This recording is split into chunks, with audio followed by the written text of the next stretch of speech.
Pemilu sudah selesai. Sekarang saatnya kita mengawal sampai hasil yang ditentukan oleh KPU. Akan tetapi, walaupun kita berbeda-beda pilihan, tetapi tetap komeng juga.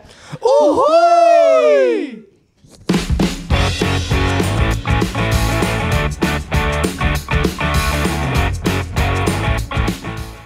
Hal yang paling membuat gue FOMO di pemilu kemarin adalah KTP gue DKI Jakarta. KTP gue Tangsel. Jadi gue gak ngeliat muka komeng. Jabar tuh berarti paling deket sini tuh Depok. Jabar, Depok. Karena Labi, Prafli itu komeng.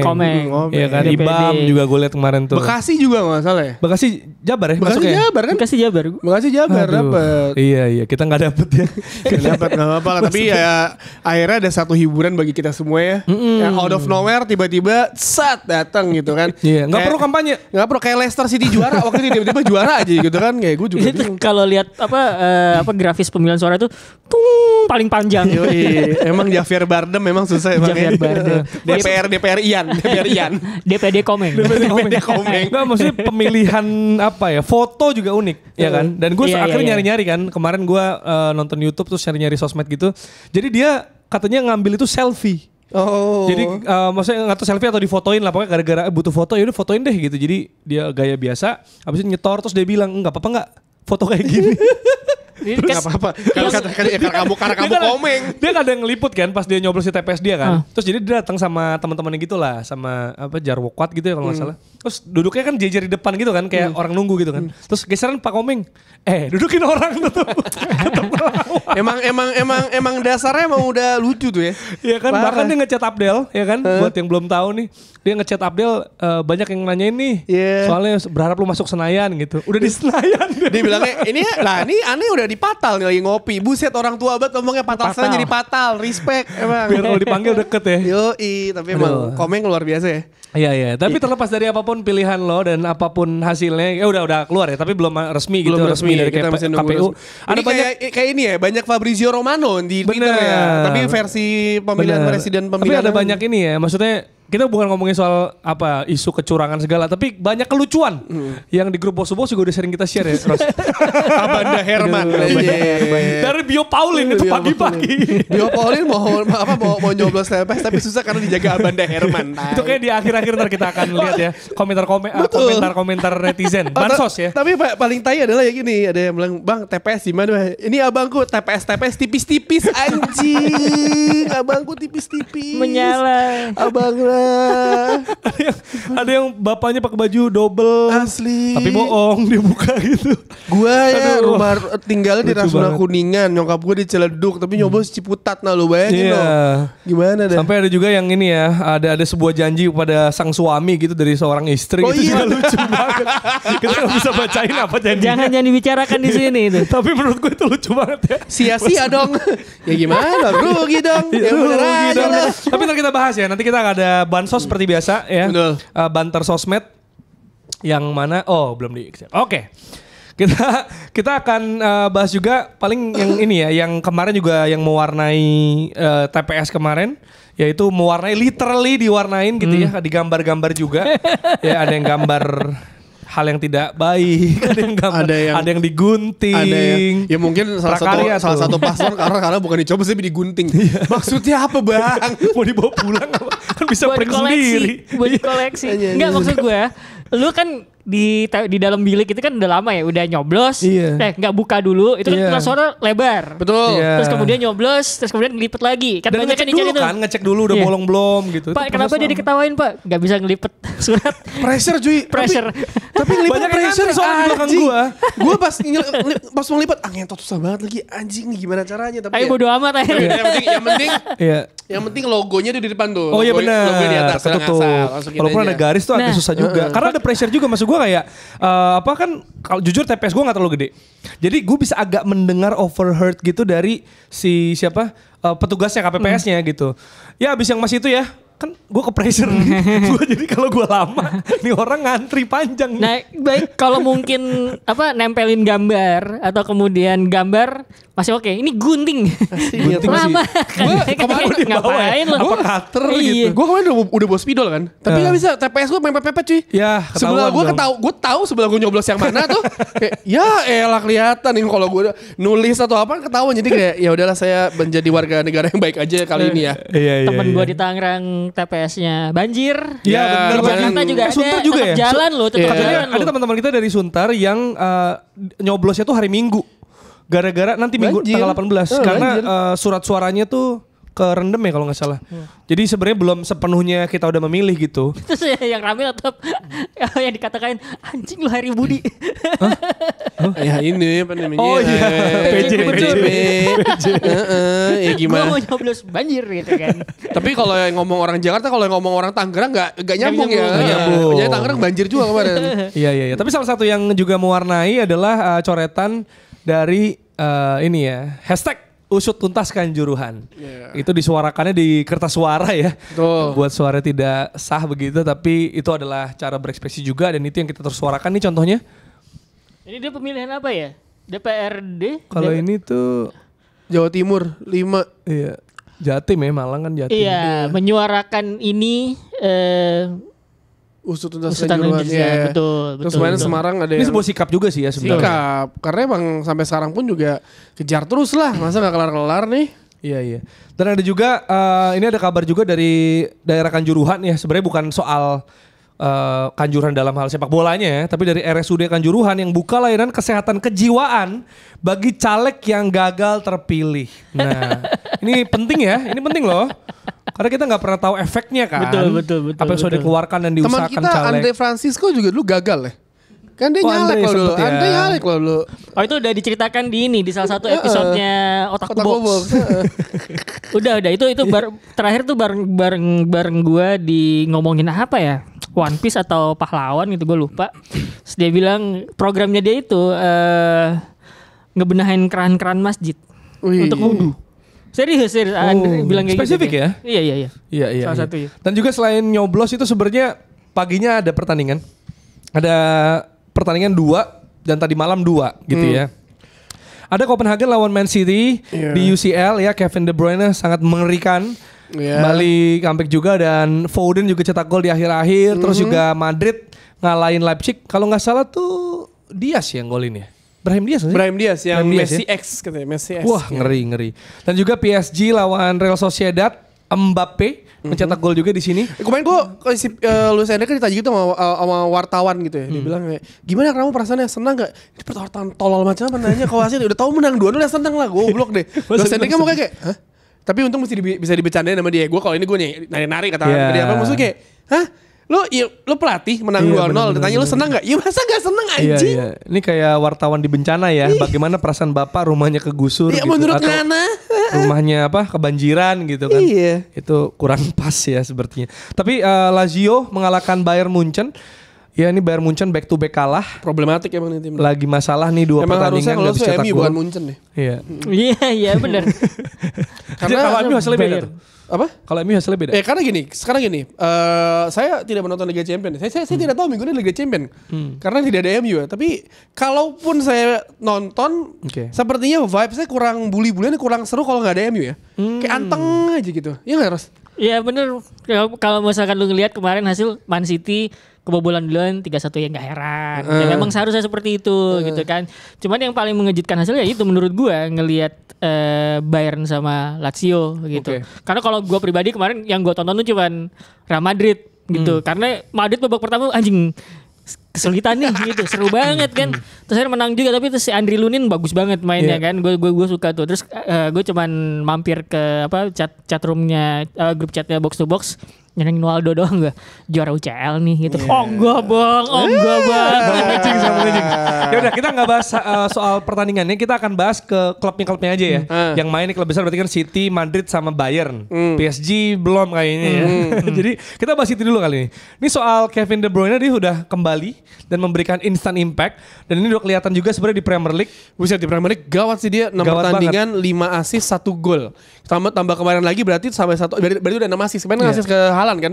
Yang pas lawan Everton. Jadi Padahal dia gak main sebagai starter. Enggak perlu. Gak perlu. Langsung ngasih impact yang lebih tinggi dari pemain yang udah main dari awal. Iya, ini kayak udah cheat code-nya Pep ya. Cheat code-nya Pep tuh keren ya. Kevin De Bruyne, Ten Hag, McTominay. Kayak agak jomplang ya. Iya. Gimana Ros, lu ngeliat Kevin De Bruyne ini udah kembali ke formnya lagi dan kasarnya banyak orang bilang ini City udah ngepur dulu sebenarnya, tapi tetap aja mereka bakal gas lagi nih di sisa musim ini. Sebenarnya gue tuh nggak ngerti maksudnya konteks ngefurnya itu gimana gitu. Karena kan sebenarnya kalau misalkan lu nggak bagus dari awal, ya lu tidak akan bagus di sekarang gitu. Pasti City udah tercecer jauh dari persaingan antara Arsenal sama Liverpool gitu. Jadi sebenarnya menurut gua kita aja yang kurang memperhatikan City gitu karena di awal musim Arsenal sama Liverpool yang paling ngegas banget nih. Ya City sebenarnya main bagus gitu. Secara result oke, meskipun ya kadang-kadang kok gini ya gitu. Beda cara mainnya gitu dan enggak luar biasa, cuman secara hasil ya mereka masih bisa dapat gitu. Jadi gue mungkin tidak terlalu setuju dibilang ngefur, tapi mungkin City tuh agak-agak sedikit tone down aja di awal musim terlebih karena ada transisi squad, pergantian personel gitu kan, terus banyak yang cedera gitu. Tapi levelnya masih oke lah, apalagi kalau buat sekedar dapat hasil. Cuman sekarang ketika semua pemainnya, kan Pep udah bilang ya, squad lengkap kok sekarang gitu. Nah itu mulai kerasa bedanya gitu, makin kelihatan, lebih kelihatan gitu sekarang gitu. Dan gue udah bilang di episode sebelumnya, ya kayaknya sih Guardiola tuh udah lebih paham gimana cara nge-manage si Kevin De Bruyne gitu. Kayak misalkan dulu Scholes sama Giggs nggak harus selalu main, tapi ketika masuk impact gitu. Karena dari awal musim lu tanpa Kevin De Bruyne aja udah menakutkan kan. Misalnya tambah lagi nih satu orang ini dan ya gue selalu bilang bahwa kalau City paruh kedua tuh udah sesuatu yang berbeda lah. Apalagi kan akhir tahun lalu kan dia ya cedera banyak, terus juga ada Piala Dunia antar klub, dia agak lumayan padat, 3 Champions, Premier League, Piala FA. Ya mereka mungkin kalah di Piala Liga dari Newcastle udah kayak udahlah nggak usah dipikirin karena gelarnya juga udah banyak juga. Tapi maksud gue dengan skuad yang ada, terus juga Kevin De Bruyne udah kembali, Erling Haaland kemarin pas lawan Everton nyetak 2 gol juga. Harusnya sih ya yang harus berhati-hati ada Liverpool sama Arsenal karena masa masa kebalap lagi di setengah musim terakhir karena periode bulan Februari udah mau sepertiga terakhir kali periode Februari Maret tuh sangat sangat krusial bagi tiga tim teratas. Maksudnya dalam jadwal yang ketemu aja sebenarnya Liverpool ketemu tim-tim Big Six atau Big yang papan atas tuh nggak terlalu banyak ya. Yang sebenarnya paling krusial tuh City sama Arsenal. Arsenal tuh masih ketemu United, masih ketemu City, bahkan masih ketemu Chelsea ya kalau nggak salah ya. City juga sama. Jadi maksud gue dengan skuad lengkapnya City, terus juga Pep juga udah tahu ya dia kan awal musim mungkin masih mencari yang terbaik tanpa Gundogan ya.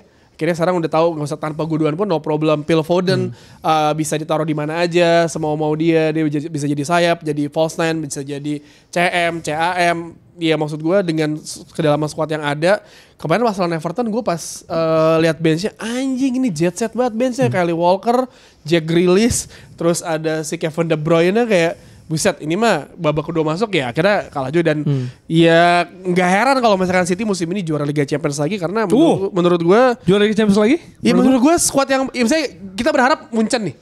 Munchen musim ini kita mainnya. Madrid? Ya Madrid kemarin lo kesusahan. Barcelona ya itu lagi. Tapi gue bilang kalau juara UCL. Gue bilang kayak gitu aja. Cuman karena gue ngeliatnya sebenarnya gue nggak tahu ya. Ketika final menang lawan Liverpool itu kan sebenarnya Real Madrid kan juga tidak dibilang ada di level impresif gitu loh. Dan sebenarnya road to finalnya juga itu isinya comeback semua tuh. Betul. Ya kan lawan City, gitu. lawan Chelsea, maksudnya. Yang gue lihat dari Real Madrid adalah gimana mereka bisa overcome situasi aja gitu. Jadi dan sepanjang musim ini temanya Real Madrid gitu kan, overcome keterbatasan kan, nggak punya striker, ya udah gue mainin Rodrigo sama Vinicius di depan dengan rotasi posisi sama Jude Bellingham yang ada di ujung diamond gitu kan. Karena dari awal musim dia selalu cedera banyak banget kan. Iya. Courtois udah sampai akhir musim makanya datengin Kepa. Ya, terus Lunin sekarang malah jadi bagus. Terus gitu yang harusnya nggak jadi back. Misalnya semua tambal sulam aja kan jadi ya. Terus ketergantungan sama Jude Bellingham sangat besar sekali terlihat di sana. Tanpa Jude ya mungkin Madrid musim ini bukanlah Madrid yang kita tahu sekarang kalau mereka nggak manggil punya Jude Bellingham. Jadi Iya benar kata Rosi sih, maksudnya kalau dibilang paling siap, kenapa gue bilang kita nggak bakal aneh kalau City juara, yang paling siap ya City lah. Iya. Siapa lagi gitu. Ya karena ketika pemain-pemain inti nggak ada juga, pemain kayak Oscar Bob bisa bikin winning goal gitu kan, pemain lain bisa tampil juga. Sedih ngomongnya City, tapi kayak ya gimana secara realita, ya lo lihat City squadnya, pelatihnya, manajemennya. Walaupun semua orang mungkin fans City berharap 115 pelanggaran itu terjadi dan akhirnya mereka kena hukuman ya. Tapi walaupun itu akan lama sekali udah kecurangan ya. Karena City saking desperate gak bisa ngalahin. City bukanlah Everton yang mau kena pengurangan 10 poin lagi gitu. Iya enggak maksud gue kan gini, kalau misalnya biasanya lu ngelepas pemain tapi tetap pemain itu jago di tim yang baru, kan pasti nyesel nggak lu gitu kan. Nah kenyataannya Cole Palmer itu kan bagus banget di Chelsea gitu kan, bahkan meng-carry Chelsea gitu kan secara konsisten, bahkan bisa dibilang dari pembelian Chelsea yang mahal lainnya gitu. Bahkan dia nggak semahal beberapa pembelian lainnya, tapi dampaknya nyatanya jelas banget gitu. Tapi toh Chelsea kalau nggak ada Cole Palmer, City tanpa Cole Palmer pun mereka ya udah nggak apa-apa. No problemo. Other players gitu. Punya Oscar Bob sekarang kan jerit. Sebenarnya Gitu lebih ke arah dia tuh kanan, dia main di sayap kan ya. Cole Palmer kalau lagi di Iya Chelsea. karena kan sebenarnya kalau udah nomor 9-nya pasti Haaland kan. Iya. Sama kayak Julian Alvarez lah. Betul. Maksudnya. Jadi sebenarnya lebih ke arah lu lebih dapat kesempatan di mana sih? Ya.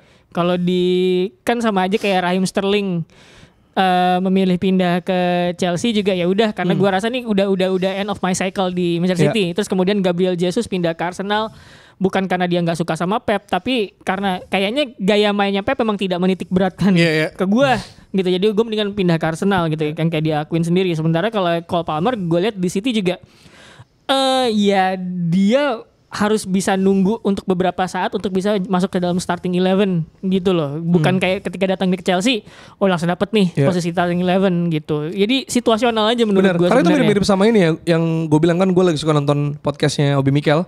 Pas interview Mourinho gitu, kan ditanya sama hostnya kayak, lu tuh nyesel gak sih ngelepas Kevin De Bruyne sama Mo Salah? Karena akhirnya kan mereka bagus gitu kan. Ya jadi bintang banget lah, dan bahkan jadi pesaing juga untuk Mourinho itu sendiri di Chelsea gitu. Dia bilang ya di momen itu enggak sih. Karena di posisi mereka waktu itu mereka tuh harus nunggu, karena Chelsea juga di zaman gue itu gokil banget gitu. Kayak lu mesti bersaing. Nah saat itu mereka gak bisa bersaing, ya gue bilang tunggu aja, lo akan dapat kesempatan. Terus mereka nggak bisa nunggu, mereka keluar. Kasarnya ketika rezekinya mereka berhasil di tim lain, ya udah gue nggak bisa ngomong apa-apa. Toh mereka tuh nggak langsung, maksudnya mereka tuh kan kayak De Bruyne, dia kan Wolfsburg dulu, dia membuktikan di Bundesliga. Kemudian Salah juga sempat ke Italia dulu, dia membuktikan di Serie A di Roma dan Fiorentina. Baru dia balik, mereka jadi kunci buat City dan Liverpool. Jadi masih ada pathway tambahan yang mereka lakukan gitu, dibanding mereka menunggu, dan itu pilihan aja. Jadi kata Mourinho ya sebenarnya kalau menyayangkan iya, tapi ya udahlah itu rezeki mereka gitu. Iya, mungkin Cole Palmer akan begitu juga kan. Betul. Jadi menurut gue emang pada akhirnya ketika kita memandang situasi kan, yang kita lihat pembahasan-pembahasan kayak gini di medsos itu kan reaktif aja sebenarnya kan. Cuman ngelihat atas, lu Chelsea goblok lu ngelepas Salah sama De Bruyne, buktinya sekarang mereka jadi bintang. Akhirnya jadi banter-banteran di medsos, jadi noise, terus itu dipercaya sebagai narasi umum yang betul gitu. Sementara nyesel gitu. Nah, terus sementara di sepak bolanya sendiri menurut gue ada banyak faktor yang harus diperhitungkan gitu. Ada konteks-konteks lain yang nggak bisa kita tepikan juga gitu. Konteks yang pertama misalkan tadi waktu sama kesiapan pemain ketika mereka dijual gitu loh. Jadi Mourinho menurut gue bener gitu. Pada waktu itu ya secara situasi ya mereka memang belum bisa menggeser untuk ke atas gitu. Mungkin 1-2 musim lagi iya bisa. Cuman kan apakah pemain mau menunggu ya belum tentu gitu loh. Hal-hal kayak gitu. Sama kayak Gerard Pique pindah dari Man United ke Barcelona gitu.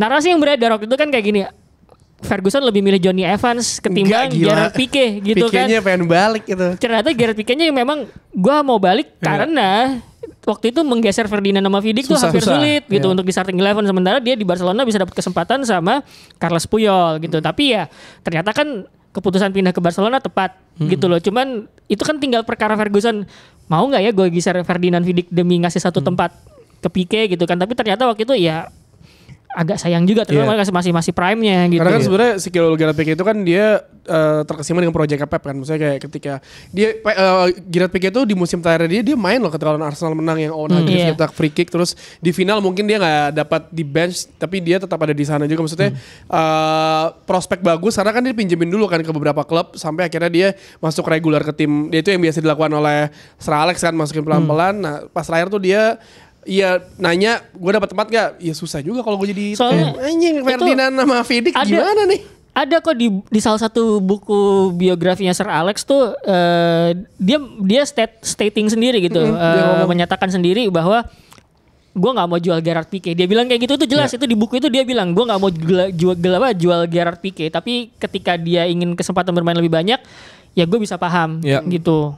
Iya, tapi gini, kalau tebak-tebakan juara masih lama, tapi kita ngomongin soal peluang lah. Kan kayak misalnya match up tim juga, lo kan suka bilang sebenarnya ini punya peluang, lebih besar peluang mana. Nah kalau kita ngomongin City sudah kembali dengan full tim mereka nih, full squad, everyone is ready, everyone is fit, kata Pep. Apakah City sekarang punya peluang paling besar dibanding Liverpool dan Arsenal untuk title race? Ya, one game in hand pula lagi. Iya, one game in hand pula, kalaupun City menang menyelesaikan one game in hand dengan kemenangan, berarti kan +2 atau plus 2 ya?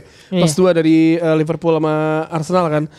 Kalau gue pribadi, iya dia paling memiliki peluang paling besar. Ngelihat kebugarannya, kedalaman skuadnya, jadwalnya pun ya mungkin ya hampir ya kita bisa bilang ya ketemu siapapun. Siapa sih pasti tim lain udah pasti akan mengadjust permainan mereka untuk bertemu City, bukan bermain seperti yang mereka lakukan seperti biasa kan. Dan yang paling besar ya pasti ya gue sih sulit untuk bilang tapi ya iya betul, tapi dari pilihan 3 itu juga kan lo Arsenal, Liverpool, City juga gue sebenarnya mending asal jangan Liverpool, pengen melihat Arsenal. Gue pribadi pengen lihat Arsenal. Apa ya? Kemarin sebenarnya Arsenal main terakhir loh setelah City, setelah Liverpool. Pressure-nya gede loh itu. Lawan West Ham. Gue inget siapa Aldi. Dia bilang Aldi pokoknya di Twitter bilang kayak ya hasilnya gue nggak terlalu gak terlalu optimis bla bla bla. Tapi hasilnya menang babak pertama orang pada pulang semua tuh dari stadion. Akhir 6-0. Jadi menurut gue berharap Arsenal sih sebenarnya bisa memberikan ya setidaknya perlawanan lah. Ya jangan segampang itu ngasih kayak silakan City juara lagi ya masa 4 ket. Gimana Ros menurut lo soal peluang besar nih City soalnya udah full tim nih sekarang. Kalau membandingkan one on one gitu ya Arsenal, City, Liverpool gitu. Jadi dibentrokin 1 lawan 1 mereka semua. Itu yang bakal keluar nomor 1 menurut gue Arsenal. Serius? Ya benar. Maksudnya kalau di antara yang mereka ini bertiga beradu. doang. Karena di antara mereka bertiga doang itu yang bakal menang itu menurut gue Arsenal. Kalau ada satu grup isinya 3 tim doang. Itu Arsenal yang bakal menang atas mereka gitu. Karena kan based on this season kan udah kelihatan sebenarnya kayak gitu. Tapi kalau misalkan yang kayak sering dibilang jadi juga yang mungkin akan membedakan adalah justru ketika kita bicara dari satu pertandingan ke pertandingan lain gitu. Jadi yang bisa gue perkirakan adalah mungkin City nggak bakal kesulitan. Gue nggak bisa bilang nggak bakal menang ya. Mungkin akan mengalami sedikit kesulitan ketika berhadapan 1 lawan 1 dengan Arsenal atau dengan Liverpool gitu. Cuman ketika menghadapi tim lain itu ada kemungkinan mereka menang karena itu gue bicara berdasarkan pengalaman ya. Pengalaman gue menonton Man United dari musim ke musim gitu ketika mereka masih berjaya.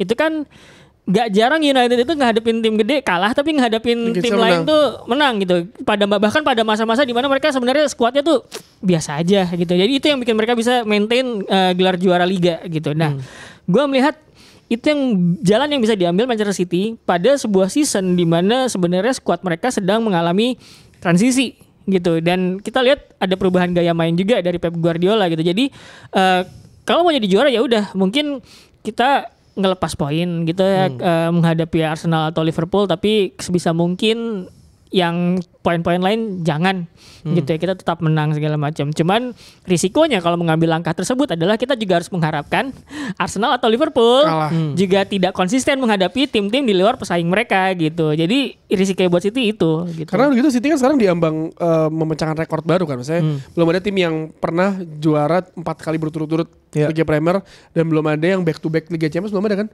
Belum. Ya Real Madrid terakhir. Real Madrid. Maksudnya selain itu belum ada lagi. Jadi maksud gue ya ini siapa tahu saya mau dipecahin lagi sama Pep Guardiola kan ya. Iya. Ini sebenarnya ada di ending tapi karena kita lagi bahas itu gue mau bahas senggol dikit aja soal pertandingan preview mereka on Chelsea nanti. Ya kan ini akan ketemu Chelsea. Ada banyak yang bilang Haaland triple captain juga FPL karena double game week lawan Brentford juga gitu kan. Ada City, Brentford ya, Liverpool dan juga Luton gitu ya. Kalau ngelihat sebenarnya kalau mau cari-cari krisis yang ada, City ini sering kebobolan lewat first shot on target ke gawang mereka. 13 kali mereka jebol kayak gitu. Ini yang membuat Ramsdale diganti juga sama Raya sebenarnya. Waktu itu dicoba paling enggak, akhirnya Raya terus sekarang gitu. Nah ini Ederson sekarang lagi mengalami hal yang sama gitu. Apakah ini potensi krisis untuk City, terutama menghadapi Chelsea? Ini gue harus agak loncat ya bahasannya karena lagi bahas City. Karena di laga pembuka pun mereka jebol 4 kali lawan Chelsea yang banyak orang pikir ini bakal one sided nih waktu itu ya momennya. Itu matchnya menyenangkan banget. Menyenangkan tapi kan mengagetkan untuk fans City mungkin kan. Kalau misalkan kita ngomongin Ederson, mungkin ya kalau misalkan dia berada di tim lain selain Manchester City yang safety-nya lebih jelek gitu ya daripada Manchester City, mungkin dia bakal lebih sering disorot gitu. Di Manchester City ada kemungkinan dia kurang banget menghadapi tembakan berbahaya secara langsung sama karena kayak Victor Valdes di Barcelona. Karena sudah tersaring gitu ya dengan lini-lini di depannya gitu. Jadi sebenarnya kan kalau lo perhatiin, gue inget banget dulu gue sama Firzi itu pernah membahas kalau di Twitter atau kapan ya gue lupa. Jadi salah satu kelemahannya tuh kadang-kadang lu bisa ngeliat Ederson itu kadang kok bisa dia ditaklukkan di tiang dekat gitu loh. Ya kayak gol Martial itu di near post gitu. Itu kan sebenarnya ketika kiper beberapa kali ditaklukkan di near post itu kan udah cocok untuk menyorot dia secara kemampuan gitu. Kenapa lu nggak jatuh atau segala macam, atau pengambilan keputusan atau pengambilan posisi lo mungkin terlalu agak lebar atau gimana gitu. Nah, Ederson menurut gue cukup beruntung karena di City itu ya lu tidak akan terlalu banyak menghadapi tembakan berbahaya karena udah tadi kayak gue bilang udah difilter duluan sama lini-lini di depannya gitu. Jadi sebenarnya boleh dibilang kerja dia di sebagai kiper gitu ya di antara goal post itu relatif lebih mudah ketimbang kiper-kiper yang berada di tim di mana safety-nya tidak sebagus itu gitu. Makanya kalau ngeliat dari kiper statistik kan ada yang kayak save rate-nya tuh tinggi banget tuh kayak. Nah, itu lo pertanyakan juga kayak ini kan kalau di save rate berarti kan backnya berantakan banget tuh. Iya, sistem pertahanannya jelek. Onana, De Gea gitu misalkan. Terus Jordan Pickford, Nick Pope lah misalkan gitu kan. Ini kan rate-nya tinggi banget ya. Tapi kan berarti kan ada masalah di sana. Lu enggak bakal ngeliat Alisson. Lu enggak bakal ngeliat Ederson ada di sana. Raya pun emang ada tuh. Pickford banyak tuh. Ya, Pickford karena back berantakan banget itu. Kalau bukan dia udah kebobolan banyak kali ya. Tapi menurut Leno ngelanjutin yang tadi, menurut gue yang dilihat tuh faktornya macam-macam. Bisa jadi individu back-backnya atau sistem pertahanan. Sistem pertahanan itu kan bisa lo nilai dari bagaimana mereka sebuah tim itu ketika kehilangan bola gitu. Apa yang mereka lakukan, apakah langsung ngepres apa enggak. Kalau udah ngepres apakah presnya udah rapi atau belum gitu loh. Jadi makanya tadi kayak dibilang Tio, Onana itu save-nya banyak karena Man United memang masih punya kelemahan ketika tidak menguasai bola gitu. Nah, balik ke City ya. Kalau sistem jadinya. Menghadapi Chelsea nih dengan skuad yang mereka miliki dan Cole Palmer juga ini karena pemain yang juga bisa memberi kunci dan mereka juga punya kemarin kalau nggak salah ada 1 gol dari set piece ya. Waktu yang 4-4 tuh Thiago Silva ada set piece gak sih kalau nggak salah? Ini main di Etihad kan ya? Kayaknya sih Etihad kan? Etihad itu di Stamford Bridge kan. Ngelihat dari kelakuan Chelsea. Apakah mirip-mirip akan terjadi gol Fiesta lagi? Gol Fiesta bagi City iya. Gue tuh kayak gue awal musim gue yakin Chelsea bakal bersinar kan. Ingat ya gue ngomong Chelsea bakal ini karena di pre-season buset ini lini depannya gawat banget lah ya. Nkunku, Nico Jackson, terus Raheem Sterling, tambah lagi 2 pemain gelandang bertahan mereka yang sangat mahal itu yang direbut dari Liverpool. Tapi ternyata hasilnya tidak sesuai ekspektasi. Gue gak tahu apa yang ada yang masalah di Chelsea dengan squad yang ada. Seharusnya mereka gak ada di posisi sekarang. Tapi kalau lo nanya siapa yang akan di gol Fiesta, ya menurut gue City sih. Kemarin City mungkin waktu pertama lawan Everton perbandingannya ya Everton bisa bertahan. Tapi kan tim yang bertahan itu akan berapa lama lo fokusnya. Sampai akhirnya Haaland ada satu kesalahan, Haaland bisa nyetak gol. Ya udah besok kan pasti lo mengambil risiko untuk melakukan serangan kan. Dan Chelsea musim ini lihat kemarin bagaimana penampilan mereka di berapa ini kayak gue nggak tahu ya, maksudnya gue pengen bertanya sama fans Chelsea, maksudnya kayak perasaan mereka musim ini lebih parah daripada kita, Ros.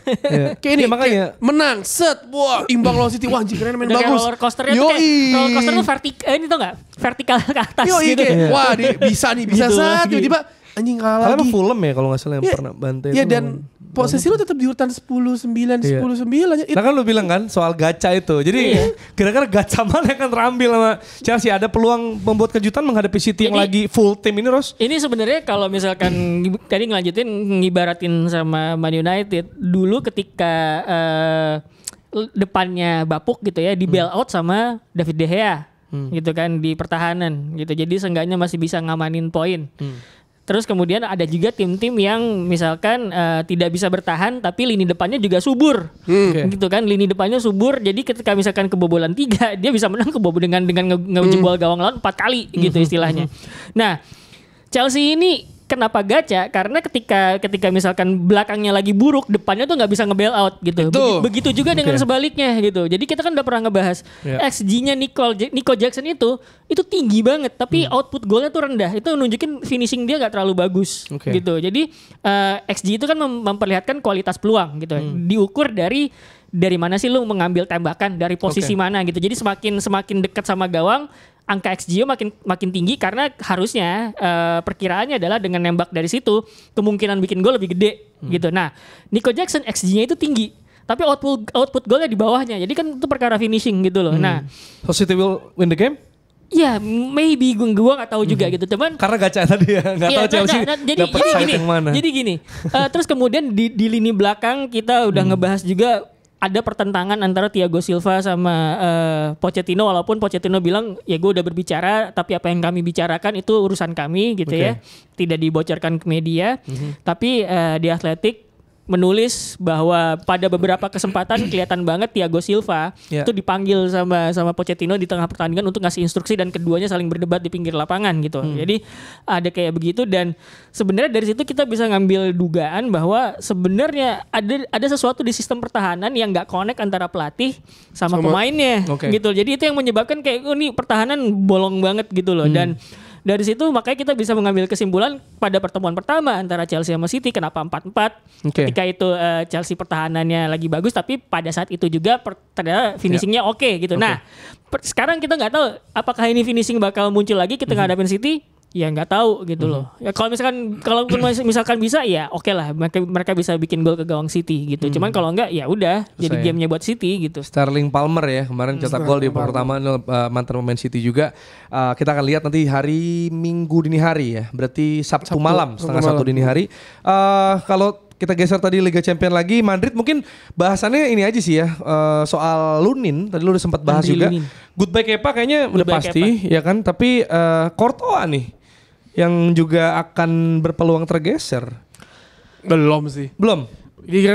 Kalau misalkan menurut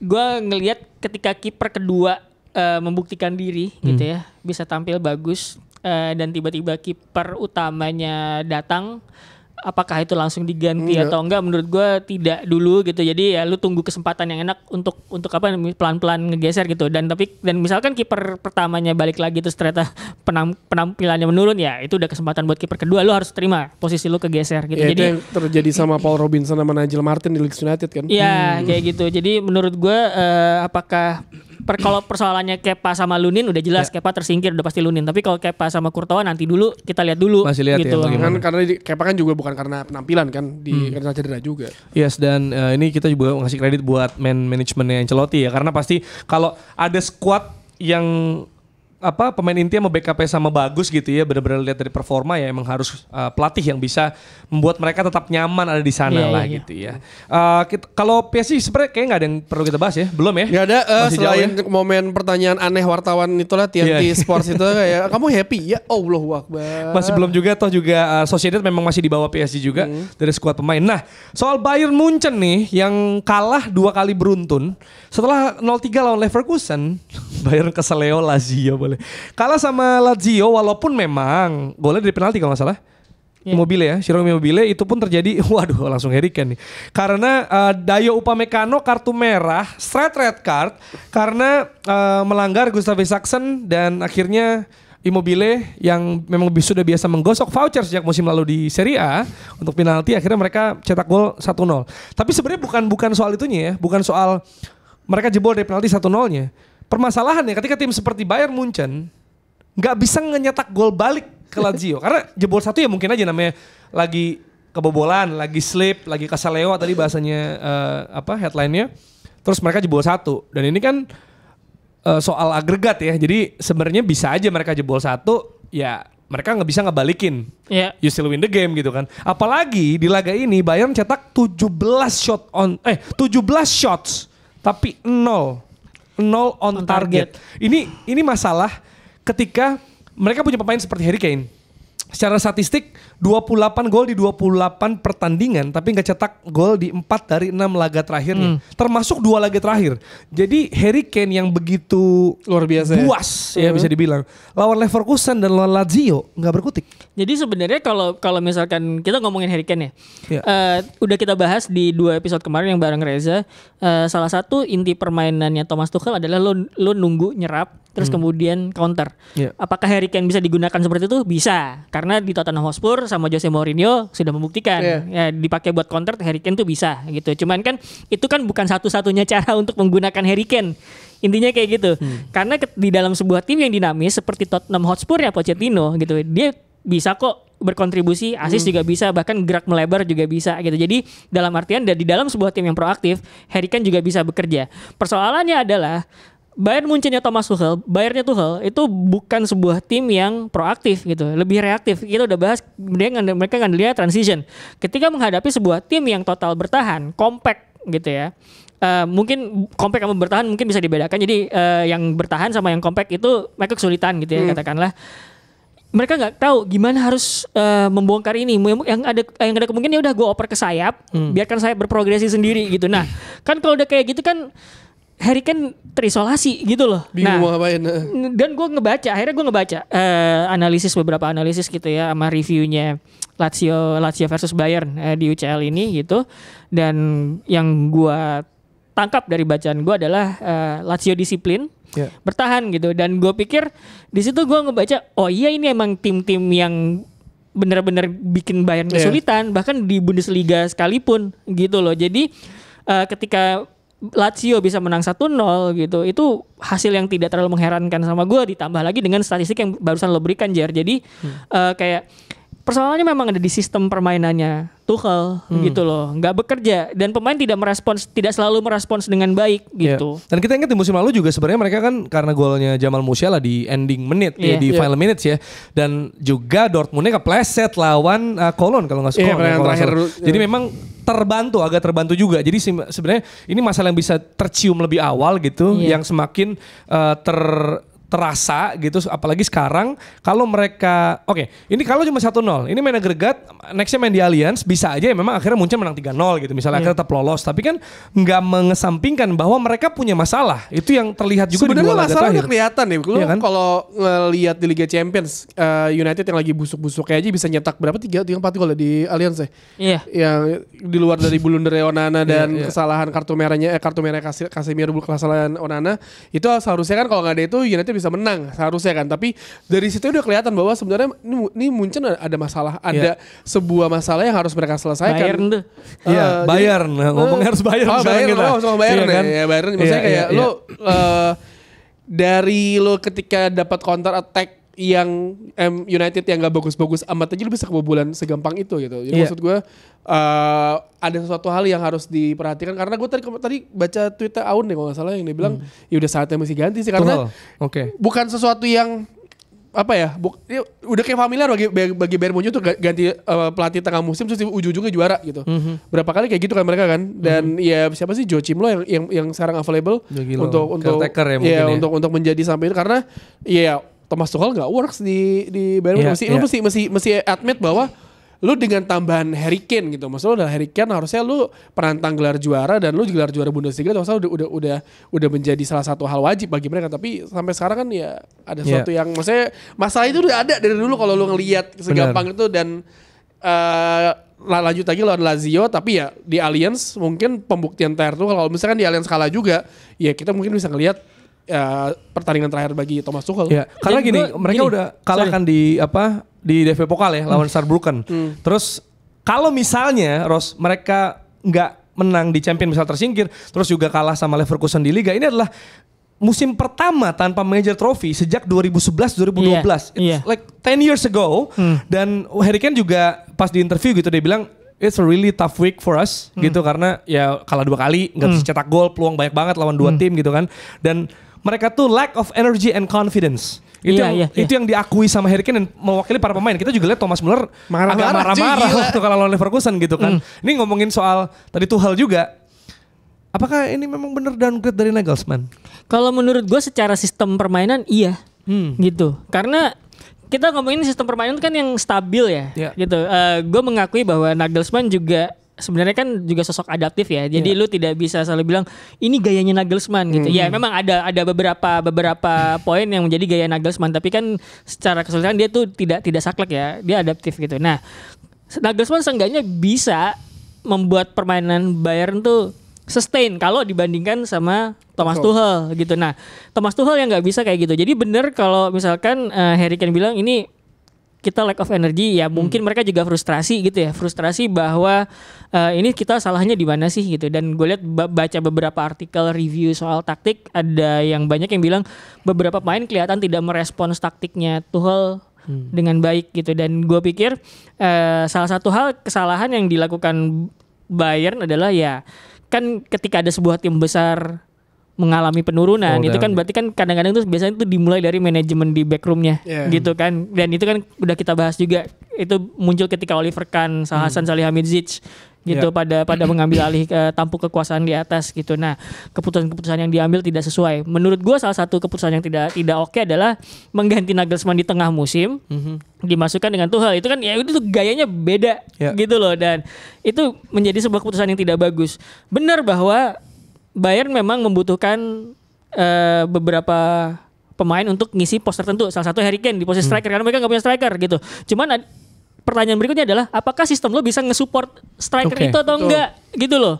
Lu jangan punya Harry Kane tapi ternyata cara main lo ya udah ngandelin transisi positif doang. Itu kan nggak mungkin juga gitu. Nggak bukannya itu jelek, tapi harusnya itu menjadi salah satu opsi aja, karena kalau dipakai secara terus-menerus sepanjang musim itu nggak sustain gitu. Iya. Sebenarnya terkait soal keputusan ya kita juga bisa ngelihat nanti misalnya di akhir musim Bayern seperti apa gitu kan, apakah mereka akhirnya bisa membalap lagi Leverkusen atau di Champion berjalannya sejauh apa, karena dua leg itu kan sebenarnya 0-1 belum aman bagi Lazio juga gitu kan. Tapi ya bisa jadi sih kalau akhirnya mereka kalah di Allianz juga itu akan pemecatan yang bisa datang lebih cepat game gitu ya. over. Kita nggak tahu ya. Kita akan lihat, harus bersiap-siap mungkin untuk fans Bayern. Nah, kalau soal keputusan juga, ini ada keputusan dari Asnawi yang akhirnya debut ya setelah dia pindah dan sudah menjalani debutnya dan ngasih asis kalau nggak salah.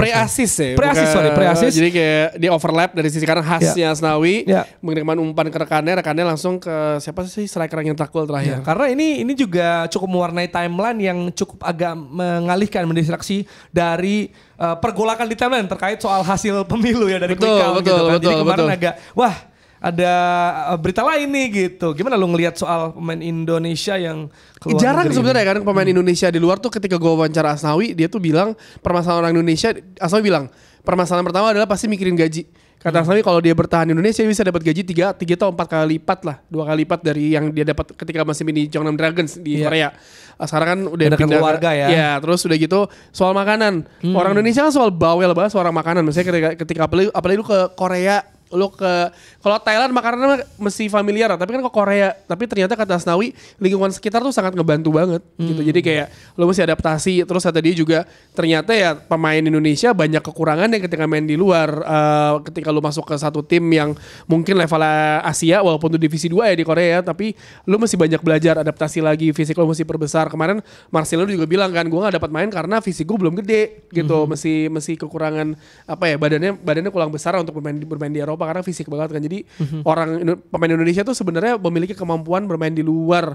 Terence Puhiri ketika gue ke Borneo, gue nanya nih sama si Brilian, Terence pas balik dari Thailand gimana? Buset, kemampuannya meningkatnya jauh banget gitu ketika dia balik ke Borneo. Sebenarnya tim yang di Thailand tuh mau memperpanjang atau permanen apa, tapi kalau nggak salah Borneo minta si Terence pulang gitu. Jadi maksud gue ya kesempatan itu selalu ada sih, karena ya kayak Arhan itu kan salah satu kalau nggak salah ya, gue baca di mana alasan syarat dia nikahin istri yang sekarang itu kan lu mesti main di luar kata bapaknya.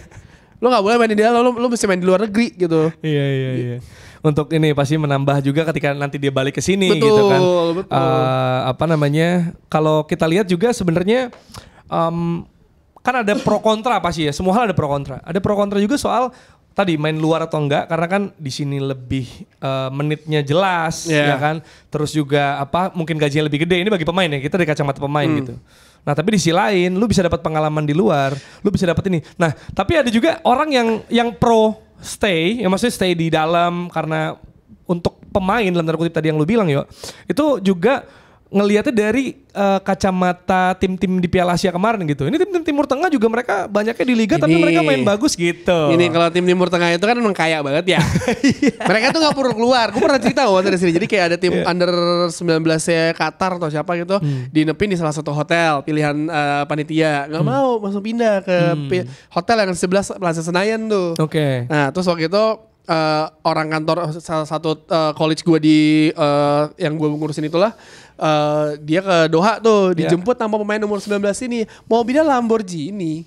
Kata dia kayak buat apa dia ke luar negeri kalau udah dijamin sama negaranya hidup lo sampai mati lo makmur gitu. Jadi kayak mereka tuh lebih kayak ya udah gue santai aja di sini hidup gue enak, terus juga mungkin ya untuk bersaing di Eropa ya buat apa? Maksudnya kayak liga lu juga berjalan normal, semuanya bagus, Liga Champions Asia, terus juga sekarang Liga Asia lagi naik-naiknya, tambah pemain-pemain pada ke Arab semua. Jadi maksud gua kalau soal Timur Tengah tuh kayak satu hal yang berbeda dibandingin Jepang sama Korea Selatan yang pemainnya pada merantau semua, karena di sana dari sisi kehidupan aja udah sangat-sangat makmur ya. Mereka dijamin oleh negara. Jadi nggak ada satu urgensi kayak gue mesti keluar, kecuali kalau emang pemain Iran yang saya kan diaspora sebenarnya kan. Pemain-pemain yang kayak Askan Dejaga itu kan pemain Iran tatoan aneh banget kan. Jadi maksudnya kayak pemain-pemain diaspora yang memang dari lahir mungkin nggak tinggal di Iran atau heran dia main di luar. Jadi gitu kalau Timur Tengah tuh udah mereka pemainnya tuh udah sangat dimakmurkan oleh klubnya, oleh negaranya. Jadi nggak apple to apple lah ya. Nggak apple to apple. Karena kalau Indonesia sebenarnya kalau umurnya udah 29 lo dapat kesempatan di luar, ya mungkin masih berpikir gue bertahan apa enggak karena udah tidak lagi prime kan. Mereka udah 30 ke atas. Tapi kalau lo masih 22 kayak Asnawi itu maksudnya kayak umur 20-25 lah. Asnawi Arhan ya lo kesempatan lo keluar lah. Apalagi Marcelo juga masih muda kan. Jadi ya karena level permainannya udah beda banget. Siapa pemain Indonesia yang di talent satu lagi? Lupa gue. Yang di PT Pracunam itu pemain dia Yanto Basna ya masalah. Iya back ya kalau back Yanto Basna dia datang ke sana. Dia bilang ketika dia sana, dia suruh latihan passing dulu. Padahal dia pemain timnas, pemain papan atas, disuruh latihan passing lagi karena ya ada standar yang harus dikejar gitu. Oke, itu dia ya. Kita akan lihat kalau Arhan tuh Suwon nih kalau salah. Suwon. Kalau kemarin tuh alasannya kenapa dia belum main-main pas ini karena masih lelah katanya. Masih lelah setelah melempar jauh suara. Makanya unggul jauh karena lemparan Arhan tuh kayaknya ya. Oke, ada juga kabar dari Inter Nusantara kalah lawan Pahisan Deni. Ini sebenarnya antara Petrus Evra lawan Afif Safi ya, dengar-dengar ya. Oh, apple to apple sekali ya Bang. Apple to apple sekali ya. Tapi ternyata nggak ngaruh juga. Ini ada Franz Papere, pemain Papua. Yes. Ya kan, dan main di hari pemilu jadi segara biru, nyoblosnya di KBRI Prancis.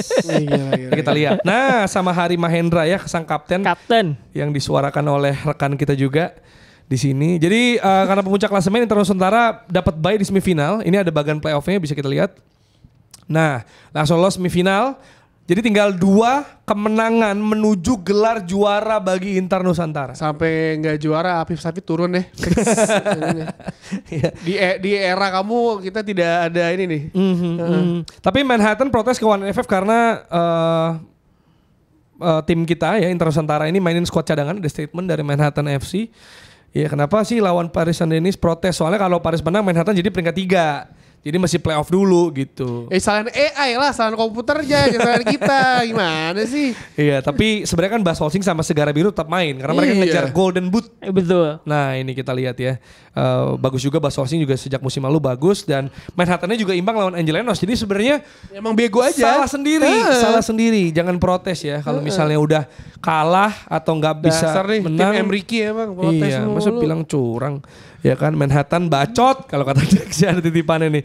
Dan kita masih nunggu komentar Afif Safi soal bacotnya Manhattan ini yang kemarin setelah merayakan Valentine Day ya Afif sama pacar barunya. Wih gila. Dia kemana tuh? Kita nggak tahu karena chat saya juga belum dibalas nih. Oh wow. Pelik ini kayak pertempuran sengit ya. Makanya mungkin lagi asik ya kita lihat nih. Nanti lagi saya ketemu dia soalnya habis ini. Sekaligus membuat bertanya gitu, punya bos lebih enak Afif Safi atau bos seperti Ineos yang sudah disetujui oleh FA Dan sekarang kalau nggak salah mengincar Dan Ainsworth yang mau dibajak dari Newcastle dan ingin dijadikan sebagai Director of Football. Iya, Ada komentar? Kemarin ada wawancara Harry Maguire yang dia Ada breaking tuh. Dia bilang Akhirnya kayak di 25%. kita sudah dalam jalur yang benar. Wah, Bang Harry udah ngomong gitu Bang. Waduh. Gimana tuh?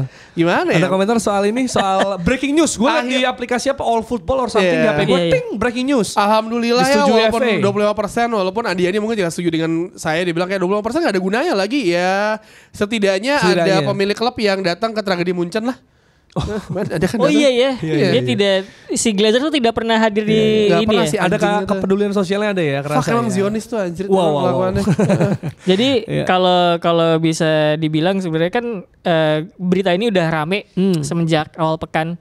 Yang nge-breaking tuh kalau dari handphone gue tuh ya, aplikasi kan tentu saja ada beberapa notifikasi dari media gitu ya.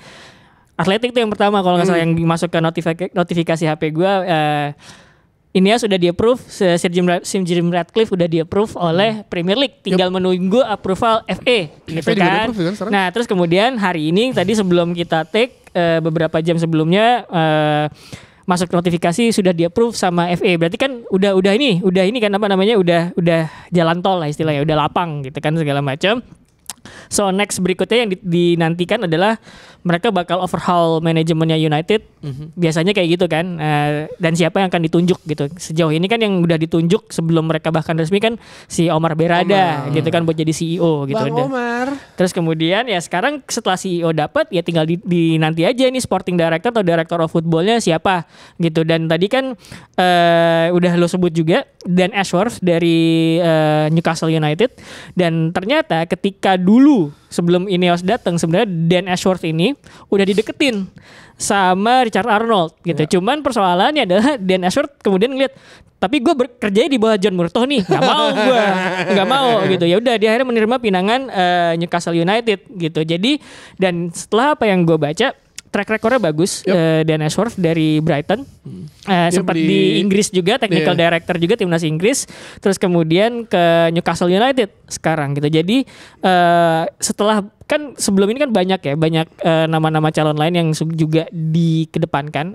Ada Paul Mitchell, ada si ini juga Michael Edwards Liverpool gitu kan. Terus ada beberapa director of football dari tim-tim Eropa daratan di luar Inggris gitu. Cuman setelah ngeliat track recordnya si Dan Ashworth, menurut gue nggak tahu apakah dia akan berhasil atau enggak, karena sekali lagi kita kan nggak bisa ngebaca masa depan. Betul. Kita bukan peramal. Cuman kalau dari track recordnya seenggaknya dia udah tahu gimana caranya ngehandle sebuah tim di tanah Inggris, karena dia kan tadi kayak gue bilang technical director timnas Inggris, Brighton, terus kemudian Newcastle gitu. Jadi udah tahu ranahnya gitu loh. Udah gitu pemain-pemain yang didatangin misalnya pas zaman dia di Brighton tuh dibeli dengan harga murah, dijual dengan harga luar biasa. Kecuali di Newcastle ada beberapa karena mahal kan beda budget ya. Misalnya di Newcastle, kalau di Brighton itu Caicedo, lu tahu dijualnya berapa kan harganya? Cucurella, ya kan? Terus juga ada Trossard, terus ada McAllister, Mitoma sama Tarek Lamptey. Tapi itu dengan harga semuanya di bawah 20 juta loh. Paling murah itu kan si Mitoma. Mitoma sekarang mau dibeli udah 50-an kayaknya. Jadi secara bisnis side aman lah. Jadi sebenarnya kalau dengan pengalaman dia dan maksudnya dan dia juga pasti mencari pemainnya yang sesuai dengan kebutuhan timnya kan. Kalau lihat di Newcastle, ya ini harganya pasti emang udah mahal. Maksudnya Newcastle punya duit, beda budgetnya. Alexander Isak 63 juta itu kan emang harganya mahal. Tapi kalau dia Alexander Isak injury free aja, dia pasti jadi goal getternya Newcastle. Tonali sebelum dia akhirnya nggak boleh main itu kan jadi salah satu penyebab Newcastle berantakan musim ini kan. Tonali nggak ada tuh, setelah Tonali nggak boleh main kan dia akhirnya turun. Terus Anthony Gordon, Harvey Barnes, Livramento sama terakhir Sven Botman. Iya. Tapi gini, kalau misalnya ngomongin soal United ya, Man United ya, kan ketika waktu itu misalnya ada Ralf Rangnick gitu kan, itu kan juga punya reputasi yang bagus sebelumnya. Tapi ya karena misalnya Glazer, karena sistem di dalamnya mau gimana pun jadi susah. Akhirnya bahkan dia yang juga punya reputasi bagus, malah dia nge-spill hal yang aduh gue nggak bisa gitu kan segala macam. Dan itu sebenarnya sudah pelan-pelan dikasih teasernya waktu Mourinho bilang saya terbaik itu ketika MU jadi runner up gitu. Itu kan menggambarkan kekacauan di dalamnya gitu maksudnya. Nah, gimana lo ngelihat dengan misalnya Dan Ainsworth ini ketika masuk di United sekarang dengan sistem yang ada, dengan mungkin tektokan sama manajemen dan coaching staff yang ada, gimana lu ngeliatnya? Gue paling dikit aja, pasti lebih detail karena menurut gue ketika ada manajemen baru, terus juga semuanya ngerti sepak bola, apalagi Sir Jim fans Man United, terlihat dari ketika dia datang ke peringatan tragedi Munchen, dia datang ke stadion untuk menyapa fans, nonton, saya support. Terus juga dengan datangnya Omar waktu itu Pep Guardiola, gue tahu ketika diwawancara dia terlihat tenang, tapi menurut gue dia agak kesel sih, kayak anjing lu pindah sih, karena kan iya dengan track recordnya Omar, terus juga datangnya Dan, terus pelan-pelan United membuild up dari bawah lagi, karena kan ketika Sir Alex itu pergi kan ada sesuatu pondasi yang runtuh tuh, yang dihancurkan, yang akhirnya berkepanjangan sampai sekarang nggak ada. Sekarang sama David Gill lah misalkan gitu, dan sekarang dengan adanya kayak gini kan lo tahu arahnya mau kemana gitu. Pemain yang lo beli juga nggak ngasal, asal beli pemain ada bagus available, nggak cocok lo tarik semuanya. Jadi maksud gue udah lebih ada tujuan hidup lah, visi dan misi gitu. Jadi so kayak, it's a new hope for it's a new hope, yes, it's a new hope, tapi emang masih jauh dari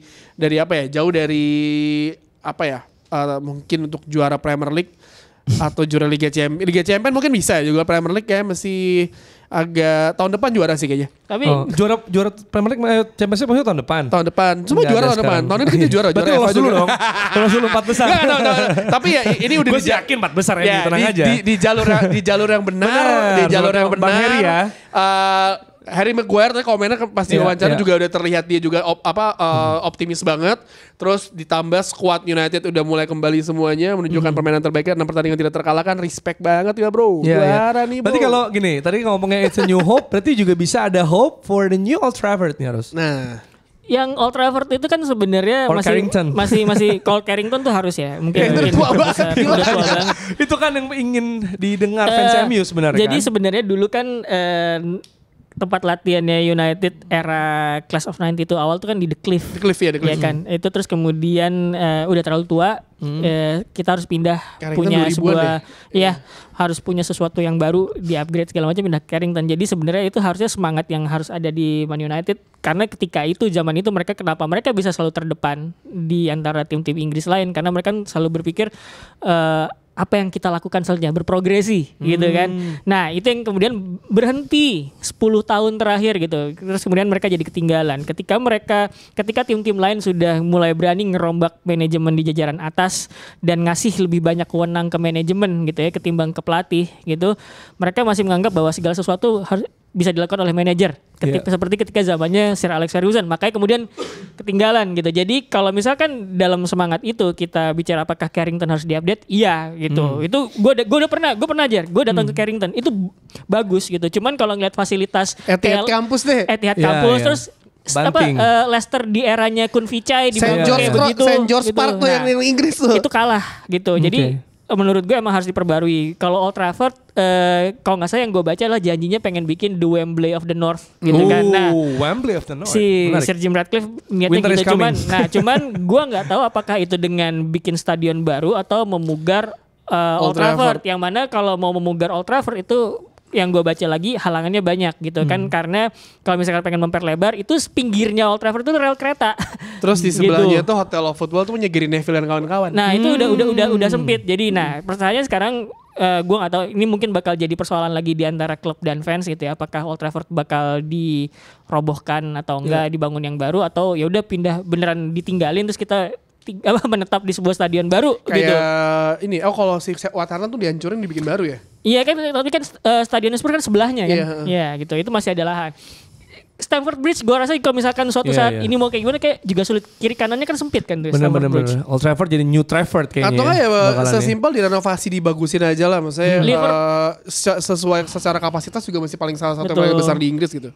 Soalnya kan kalau misalkan stadion Inggris tuh memang agak sulit karena kan dekat sama pemukiman. Liverpool dulu ketika pengen memperlebar juga nggak bisa, kiri kanannya tuh kalau lu datang ke Liverpool itu menurut gue salah satu daerah yang menarik karena kiri kanannya toko, terus kemudian rumah, dan gue lihat di salah satu rumah itu pagarnya lambangnya Liverpool gitu. Jadi ya benar, lu bayangin lu pendukung Liverpool stadion di belakang gitu, terus kemudian nggak mungkin gitu. Kampung Liverpool.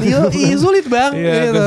Maksudnya iya kan kalau kayak gitu bukan cuma alasan soal lokasi yang sempit, Bukan. tapi juga ada historinya, Bener. ada keangkerannya. Karena kan Highbury lebih serem daripada Emirates juga, gue ngerasa. Wah tapi sejujurnya iya Jar, kalau ngomongin Highbury ketika dulu gue nonton United lawan Arsenal ketika main di Highbury sebelum lu pindah ke stadion baru ya, Iya. gue lebih serem cuy. Iya. Itu stadion sempit banget. Bener. Apa namanya juga nerornya juga gampang banget. Benar. Kayak Stamford Bridge mirip. Dan kayak yang jago cuma Arsenal doang situ tuh anjingnya. Iya, dan ini tadi Rossi kan ngomong kata selalu terdepan.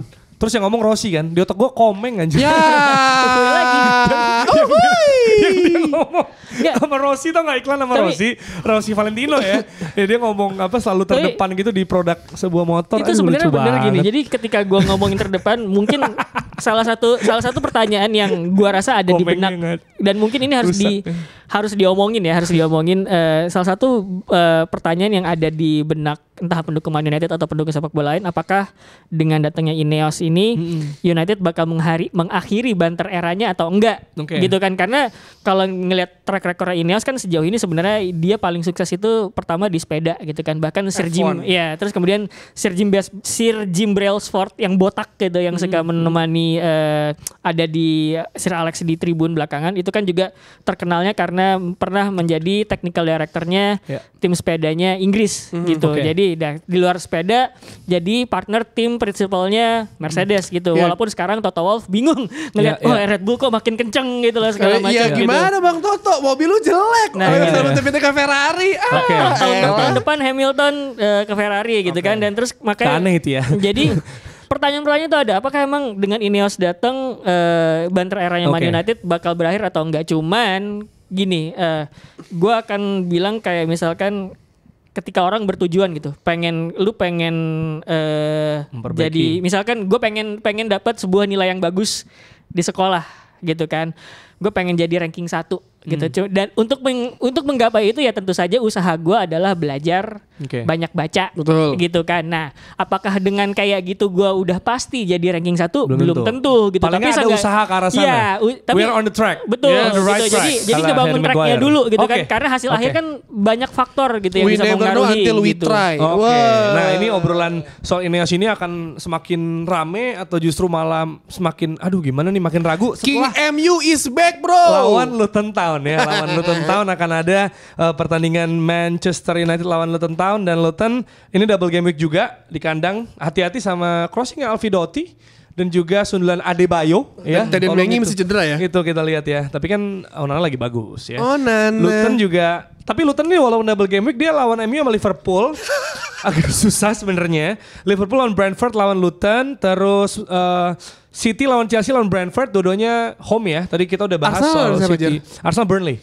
Gak ada double game week. Hah? Ada game week lagi nggak ada. Enggak. Sama kayak United ya? Sama, iya.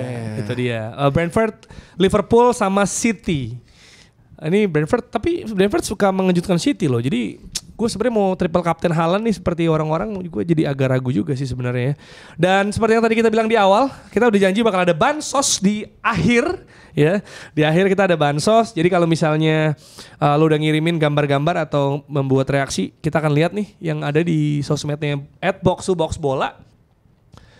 Ada bansos soal Tuchel out. Mana coba keluarin gambarnya. Nah, oh ini Aun ya. Makanya gue bilang nih, mending udahan Tadi sih. udah bilang ya. Gak works nih bayar Masih sama Herman tuh Tuchel. heran maksudnya kan? Masih Herman. Wah ini Waldo seneng banget nih. Aun typo. Musim depan. Enggak, Herman itu. Enggak musim depan yuk. Oh iya benar. Waldo. Mungkin Aun dibajak Waldo ya. Tetap Waldo yang Iya. salah. Enggak, buat cari yang tepat musim depan maksudnya Joachim Low musim ini sampai habis, musim depan Iya. pelatih Nggak, lain dia kan lagi bilang musim gitu. depan. Musim depan Oh, itu musim typo, depan. dari typo. Ya kan, typo tuh Waldo seneng. Joachim Low, ya Itu kan? dia. Selanjutnya ada Garuk-garuk sangkangan gak dia? ada soal Brazil. Brazil yang nggak berhasil. Nah ini tweetnya ya, gagal ke Olimpiade pertama kalinya. Berarti ini ya menandakan regenerasi pemain muda di Brazil Mandek ya. mandek nih. Ini karena kalau Ya, Olimpiade pemain muda kan biasanya apa yang keluar. diharapin sih kalau ngelihat patokannya Neymar ya? Harus ada satu role model sendiri lah.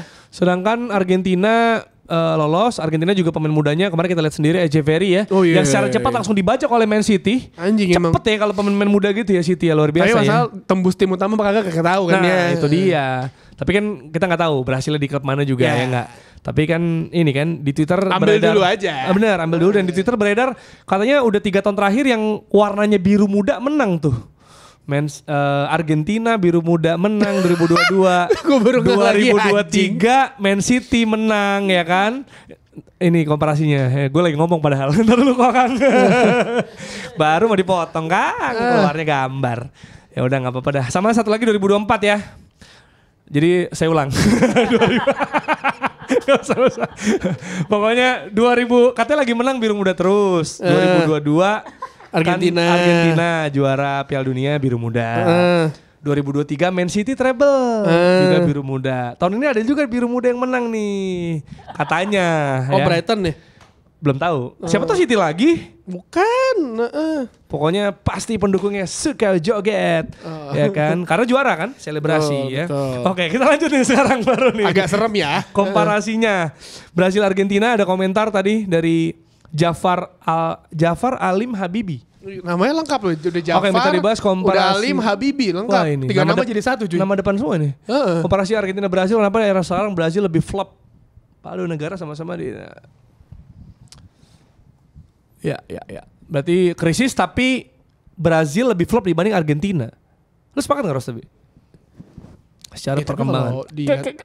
Brazil lebih flop dari Argentina tuh maksudnya gimana ya? Lebih flop tuh Atau apa ya? Maksudnya pencapaiannya gitu. Ya mungkin satu juara dunia, satu dari semua lini, dari semua usia. Iya. Gue kalau misalkan Brazil flop belakangan, bukan flop ya mungkin bahasanya buat gue. Lagi mundur ya, regresi sebenarnya Brazil ya. Kayak gitu gue ngelihatnya. Iya gitu karena kan bahkan timnasnya aja lagi mengalami krisis identitas. Dari 2014 anjir tuh. Timnasnya lagi krisis identitas karena kita nggak tahu apakah mereka pengen main terus dengan bermain cantik Hoga Bonito atau pragmatis gitu dari pemilihan kan. pelatih juga sih ya. Iya. Itu dan sebenarnya kalau misalkan main Hoga Bonito apakah pemain-pemainnya cukup untuk bisa main di dalam maksudnya gini loh kan kalau misalkan lu ngelihat banyak pemain teknikal gitu ya dibiarin main teknikal suka-suka mereka di sepak bola modern jujur aja susah. Bisa berantakan gitu loh jadi kecuali Inggris makanya lu harus bisa tapi kan ada koridor taktik ya gitu loh ya walaupun taktiknya nggak luar biasa gitu kalau misalkan lu dibiarin bebas itu udah nggak mungkin lah sekarang di sepak bola modern lebih sulit pelatih Spanyol perempuan ya kalau Inggris tuh bukan dibebasin sama pelatih bego aja makanya sebenarnya masuk akal ketika Brazil pengen nunjuk Carlo Ancelotti gitu karena kan di Real Madrid sebenarnya pemain-pemainnya Madrid teknikal diberi kebebasan tapi kan masih dikasih koridornya taktikal kayak gini gitu. Pemilihan Carlo Ancelotti juga ya udah nggak Joga Bonito sebenarnya. Iya sebenarnya kalau misalkan Brazil mau main Hoga Bonito di bawah Carlo Ancelotti menurut gue bisa aja cuman kayak dia kan udah pernah kita bahas juga suka ngasih kebebasan ke pemain. Cuman kebebasan tuh mungkin gak sampai 100% full gitu. Ya udah lo 80 atau 70% lah gitu ya. Sisanya adalah nih gue kasih koridor taktik lu main di dalam koridor ini ya gitu. Iya. Berarti ini ya. Kebebasan lu dalam koridor ini ya kan ada gitu. tim building around siapa gitu. Nih di bawah Ancelotti mungkin building around Vinicius, Rodrigo, pemain di Madrid. Sebenarnya maksudnya Eder Militao. Sebenarnya maksudnya adalah kalau misalkan oke lu boleh bebas kalau misalkan bola udah sampai sini gitu ya kayak gitu loh di dalam sebuah sistem kayak gitu. Oke, kita lihat bansos yang lain nih. Ada komentar yang kita juga udah bahas di awal tadi. Kita baru tampilkan sekarang. Ini kita lihat ada komentar dari salah satu back legendaris ya, defender legendaris Indonesia, Bio Paulin. Bio mau nyoblos susah ternyata beli suara jaga Abanda Herman. Kasih keras bang, kasih keras. Manyala Abanda. Bio ngomongnya pakai nama gitu ya. Bio mau nyoblos kok, gue ngebayangin ada ngomongnya. Bio mau nyoblos kok susah deh. Kata ganti orang ketiga. Iya. Karena dijaga oleh Abanda Herman. Ini yang ngerti pasti emang fans Liga 1 Liga Indonesia. Emang udah usianya tua aja cerita Abanda Herman. Betul. Nah ini dia ada Herman ada beneran. Ini Mas Arista nih ya info supporter luar biasa. Lucu banget lagi. Buat kita yang dulu nonton mereka ya. Kalau Gen Z mungkin gak nonton yo. Jadi kurang relate gitu. Lah kita masih komentatorin mereka aja. Bener. Bahkan kemarin gue denger siapa yang ngomongnya apa di Twitter. Komeng siapa ya? Astaga. Beda zaman ya. Javier Bardem itu. Javier Bardem.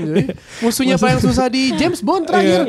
Bikin James Bond mati tuh dia tuh. Menurut gue No Country for Old Men tuh. Serem banget tuh. Anton Cigur. Paulin ini tweet hampir jadi tweet of the day. Sebelum ada Komeng dia nge-tweet. Aduh badan saya pada barelong nih bolong-bolong gitu. Gara-gara dicoblosin orang.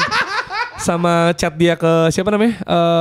Abdel. Cing Abdel beneran ya, bukan Cing Abdel Abdel KW. beneran. Waduh, ada yang mirip ya. Kalah tuh Bio Paulin akhirnya. Dan juga ada terakhir nih, bansos tentang Andik. Andik akhirnya muncul lagi sebagai Presiden Republik Indonesia. Kan lucu banget ya. Kok bisa ya? Itu tipe apa dia ini? Gak tahu gua. Ini harusnya tipe ya kali ya. Mungkin striker timnas Indonesia Gelandang gitu ya. ya, Atau kan template feeling gua nih abis lower third bisa pakai buat dipakai buat Skala apa mereka Kopas. buru-buru bisa jadi kayak gitu, Gitu, kan. iya. Lower third ya kan kalau misalkan gitu bisa gitu kan ya kopas aja kan ya. Iya. Bisa. Jadi lower third itu tadinya Iya. buat Jokowi Buat misalnya. Jokowi, beres. Mungkin berita sebelum ini Jokowi. Iya. Mungkin kan. Iya Lupa kan? diganti. Belum diganti. Belum mungkin. kopi yang- Cuma nama narasumbernya hanya doang di diganti. rezim ini Andik menjadi presiden. Wah. Gila. Enggak, tapi sebenarnya bingungnya ya, maksud gue kayak apa ya, netizen tuh cepet banget ya. Itu kan langsung dirat dong pasti ketika dia tayang langsung salah ganti take down. Dan itu kayaknya TV deh. Berarti difoto dong ya. Iya, Enggak, udah gitu zaman sekarang kan bisa capture scene pakai ini aplikasi ya. Iya. Jadi TV aja. Bukan, di TV maksud gue kan kalau lu kan selalu ada monitor kan, kita kan tahu nih di TV dimanapun gitu kan, itu ada TV-nya ditampilin, kan orang redaksinya kan pasti sambil nonton dong. Yoi. Weh salah, take down gitu dong. Satu-satunya Sempet nih orang Indonesia. satu-satunya presiden di tackle sama Beckham, Nonton. cuy. Iya. Ada komen juga dari Aditya Raffi nih. Nah, Tuh kan lo. mati lo. Tackle Beckham kan. Andik mana sekarang Andik ya? Andik pensiun. Masih mana sih? Gua udah Gue nggak tahu lagi. Iya setelah jadi presiden dia. Di sini presiden Mau mungkin dia balik kali ya ke tempat asalnya ya.